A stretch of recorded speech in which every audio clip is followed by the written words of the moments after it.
Welcome to the Social Entrepreneur Podcast. Get engaged, get influenced, get connected.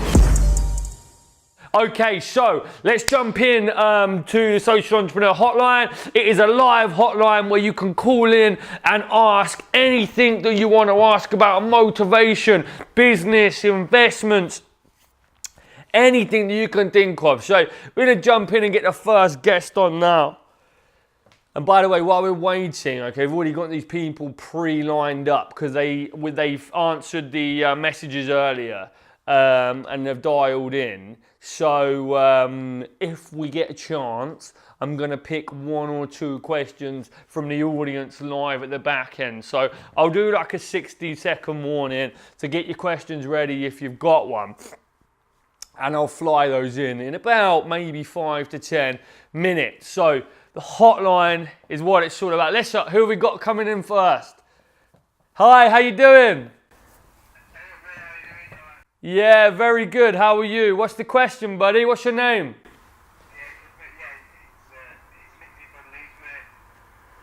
Sorry. What? Say that again, bud. Hey, buddy, from Leeds. Good man. What's your question, bud? What tip would you give to someone starting? Say that again. What tips on marketing would you give to somebody starting a business?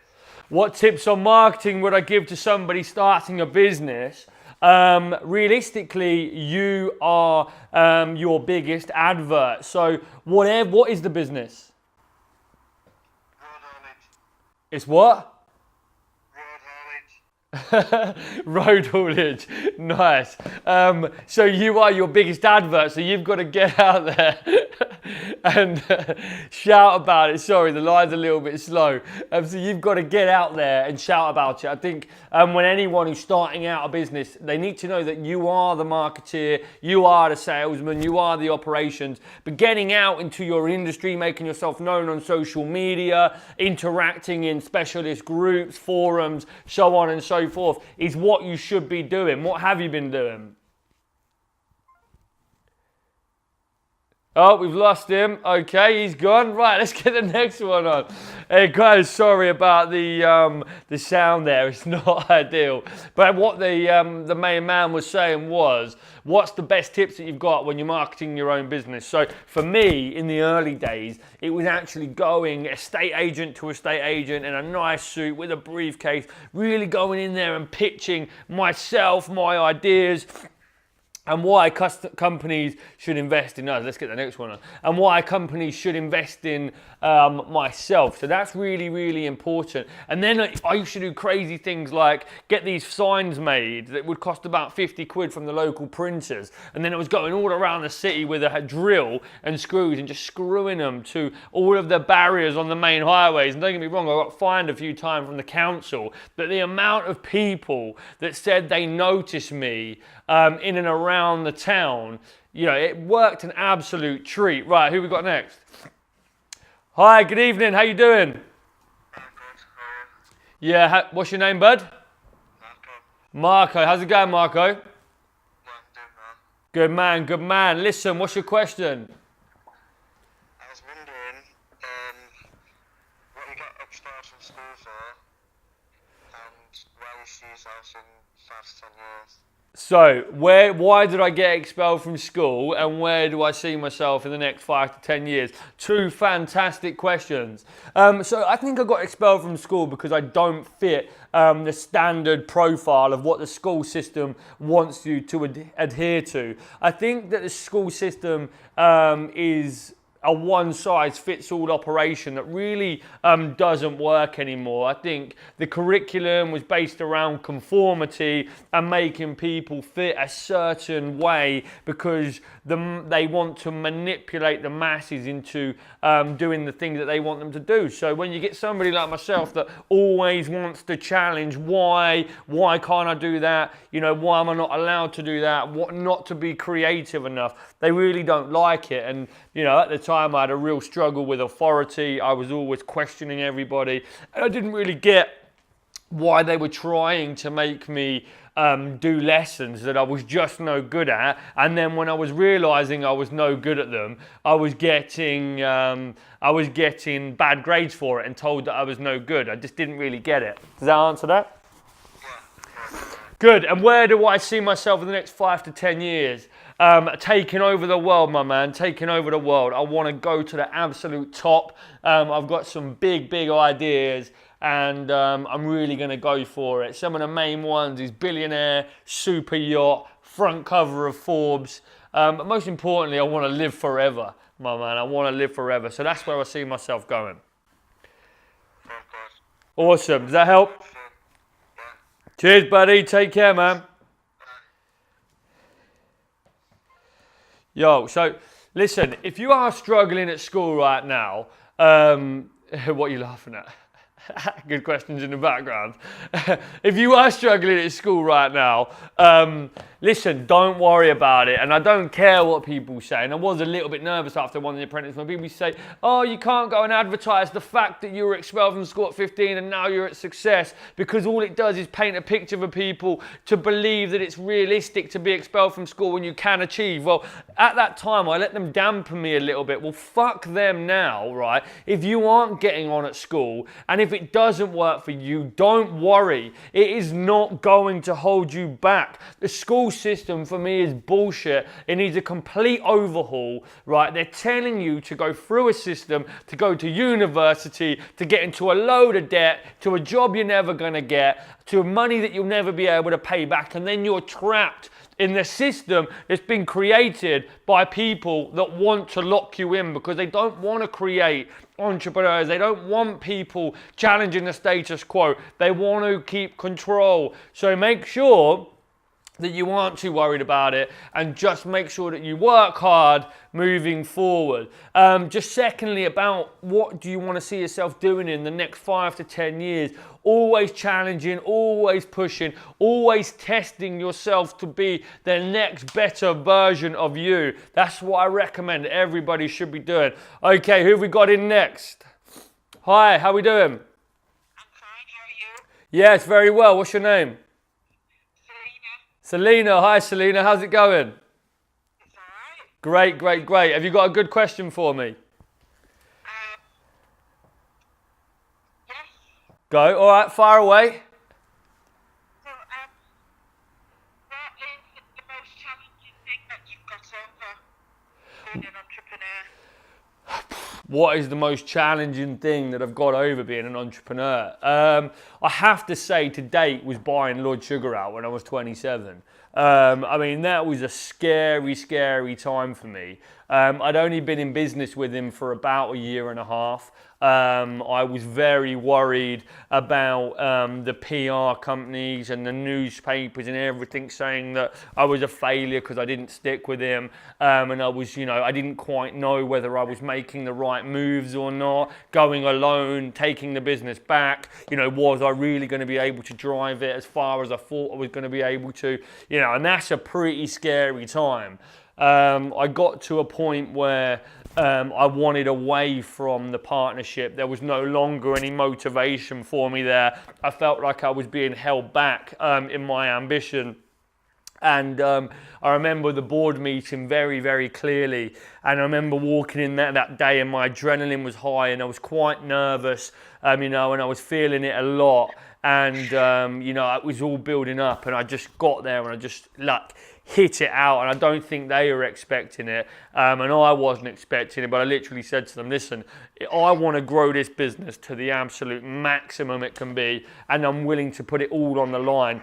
I want to risk everything to get to the top. Now, you want me to go a little bit slower in a more calculated approach, and I don't believe our ambitions match. And I don't think we want to take it in the same direction. So rather than me keep coming here and feeling like I'm being held back, I suggest that if you're not with me on the front line, then you let me buy you out. And actually, fair play to him, he agreed and we did a deal, and it got out. But buying a billionaire out after only being in business with him for a year and a half at 27 was a ballsy move, one that paid off, but one that was very scary. And I feel like if I was managed to overcome that and all the emotion and worry and stress, I'm pretty bulletproof when it comes to a lot of things. Is that a good answer? That was a fantastic answer. Good, awesome.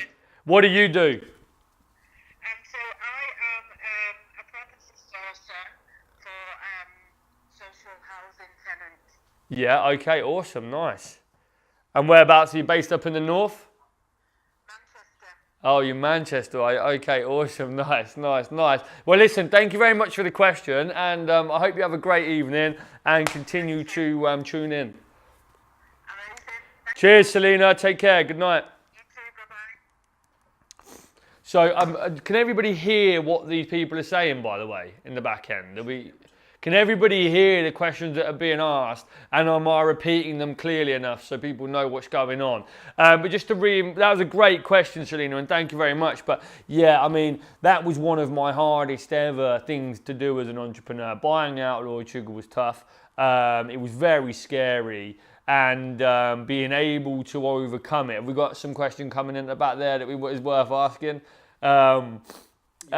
Being able to overcome it was pretty tough. Listen, before we jump on to the next one, let's get a question from the audience if we've got one live there. Yeah, someone asked on Facebook, do you go to the gym often, and how do you think drinking alcohol actually affects your diet? Okay, great question. The reason I'm laughing is because we were having this conversation earlier. So I've started going to the gym a lot more, actually. Don't worry, one of my mates is behind and he thinks he's a muscle man, so that's why he's coughing. But listen, no, I've started going to the gym a lot more. I'm starting to tone up a little bit. I never want to be Mr. Universe, but I do want to be ripped.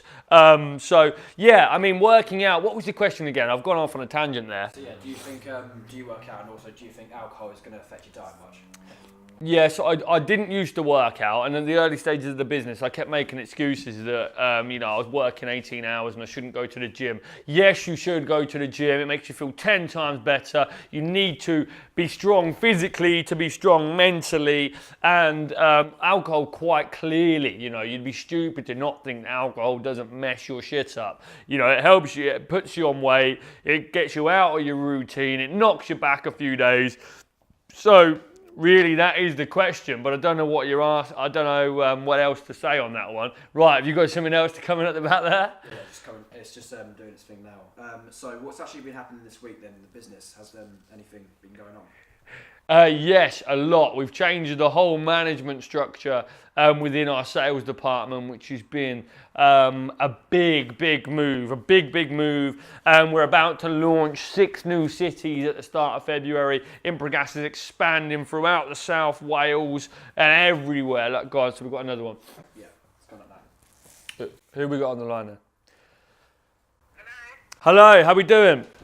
Hi, yeah, good, thank you. Great. What's your name and where are you calling from?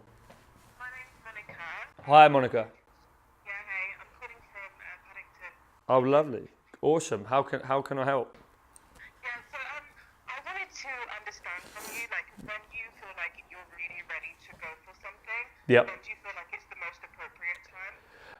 Immediately as soon as I think about it. So just let me repeat that.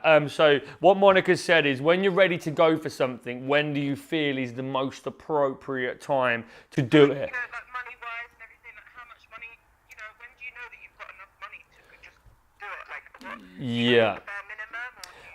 Okay, so there's 2 approaches to this question. So, it's making sure, number one, that there is a calculated approach. Like, I wouldn't suggest you to just go and do something straight away if you've not got the financials and you haven't worked it out to an extent. But if you've done that and you feel like there's enough money to float you for a couple of months until you start making money, then you must just go for it. I'm very much like, if I get a decision, if I get a thought in my mind, I will do it now, and then get perfect. Do it now and get perfect later. Guy called Rob Moore, perfect book on this. But say that again. I have another question. Okay, good. Does that answer that one? Yeah, that was really helpful, thank you. Good. My other question is, when approaching an investor with a new business, Yeah. do you think it's good to, more important, do you think it matters whether you're in startup stage or whether it's more important to have actually got somewhere and made Okay, so when you're looking for investment, is it important to have actually proven the concept or just do it in before you're starting up? I think that, there is a right way in both of those. So a lot of investors will go, all right, well, how hard have you tried so far? What have you put into it? Have you built up any traction? Like, even if it's just small time, like $5,000, and you've done some sales and you've proven the concept a little bit, it's easier to get. But don't get me wrong, you can go to, Funding Circle or Crowdcube, and you can just plant your idea online with no proven history, and you can say, all right, I want 50 grand and I'm going to give away 40% of it for that, and then you just seed it out there and see what comes from it. So it depends who you're going for. Like these ones online, they will, when you just put your idea on the platform, they're people edging very small bets against the company in volume. So they're not as concerned about whether it goes off or not. But when you go into a one-to-one investor, what they're going to want to see usually is either a really good idea that they're bought into and they're passionate about and they can really see the concept, or you've got a little bit of trading history that's shown that the idea can go off and that the right investor and a solid cash injection will actually amplify what you're already doing. Okay. Does that make sense? Yeah, brilliant. But what was the name of the? I know you said Crowdcube, but you said another company. So there's Crowdcube, there's Funding Circle, there's a whole host of other different ones. I can't think of them right now, but if you just type in crowdfunding, there's Crowdfunder, GoFundMe, there's loads of different ones on there. They've all sort of cropped up, and some have slightly different terms and conditions. They'll take a little bit more, or they won't give you the money unless you reach your full potential of the investment, so on and so forth. Yeah. Okay, alright, that's amazing. Great. Thank you so much. What is your business idea? Can you tell me or not? It's in the fashion industry, and it's something that no one has touched on before. So I'm quite scared to approach investors. It's a problem that I suffer with, and thousands of other people. So Okay, great. Well, listen. exactly what it is. That's where entrepreneurs start out. It's all about solving a problem. If you have a product that solves a problem, you're already halfway there. So don't be scared about it. What's the worst that can happen? That they tell you no. All right, well, listen, I'll go to somebody else then. And if they tell you no, I'll go to somebody else then. You stay persistent and you don't give up. If you genuinely believe that the product that you've got helps you and could help other people, then go for it. And if you get a bit of rejection, so what? Get used to it. You're going to get more and more of it when you start your business. Yeah? Absolutely. Okay. Good. Great. Yeah, that's really, really helpful. Awesome. Good luck. And then let me know in the DMs how you get on further down the line. Alright. Take care. Bye, bye, bye. Bye-bye. Have we got any more, or is that the last one? All right, sweet. Okay, cool. Okay, so we're going to go for about another couple of minutes. If there's any more questions, come firing in. Get the questions live now. I'll take maybe one or two more. So that was a fantastic few questions there. And I really like the one at the end. When you're going for investment, it's important to understand who you're pitching to, what you're pitching, and what you want back. If you're going online to these investments, you can go as more of a startup stage. But if you actually need somebody specific, they might want some trading history. But once again, a lot of this stuff, there is no right or wrong answer. And I think when we're all new to something, we all want perfect scenarios. But the best way to do this stuff is to try it, okay, but have your result tracker in and change it immediately if it doesn't work. But a lot of the time you've got to try. There's no right or wrong answer on this stuff. Right, Brandon, we got any more? Yeah, we've got someone asking on Facebook, what's your favourite sort of meditation album? Do you have a favourite at all? Music when you try to relax? Great, yeah. So on YouTube, there's this one called Higher Self, and I like to listen to that when I'm trying to get zenned out into my zone and I just want to relax. I'm believe it or not, I'm fairly spiritual. I believe a lot in the universe, in laws of attraction and the right vibe, frequency, energy. And this one called Higher Self, I don't know, if you follow the steps to it, it really does zone you out and puts you on a you know, an outer body experience, and it sort of elevates you up. So it's called Higher Self on YouTube, yeah? We've got another one? Yeah, we've got someone asking on Instagram saying, do you think there's going to be a meetup anytime soon? Yes, there will be, and I think we're going to be doing it around March time. So, great question, by the way. The one that we did last year was fantastic, really went off. We've been focusing a lot on Improgas and expanding that, and we've been doing the podcast and building these back up in a recurring theme, but we're going to be giving a lot back to you guys in the next couple of months coming. So I want to get out, I want to get to meet you all, so stay tuned for those, yeah? Yeah, we've got one more as well. We've got someone on Facebook asking, could you explain your relationship with Lord Sugar at the moment? So my relationship with Lord Sugar at the moment is non-existent. I don't speak to him anymore. I didn't really speak to him after I bought him out. It was okay, the deal was done and we move on. I think, you know, listen, there's nothing other than that really to ask about it. I think there's sorry, I'm just getting distracted in the back there. So let me just go back onto that question. So no, I don't really have a relationship with anymore. Lord Sugar really transformed my life and my business with his investment and believing in me and picking me to win the show. You know, and I thank him in abundance for that. But we had our relationship for the time that it worked, and we no longer speak anymore. But that is what it is, and life goes on, people. Life goes on. Listen, that was another episode of the Social Entrepreneur Hotline. Some fantastic questions, and thank you very much, guys, for dialing in. Absolutely love those. Next week we are going on the Social Entrepreneur dating. Okay, we're going to talk about dating. We're going to talk about how you get a girlfriend, how you keep a partner, how you should just go on dates and have some fun. But it's going to be cool. It's going to be jokey. It's not going to be serious, right? It's just all going to be about the dating scene for entrepreneurs. Take care, guys. Have a good night.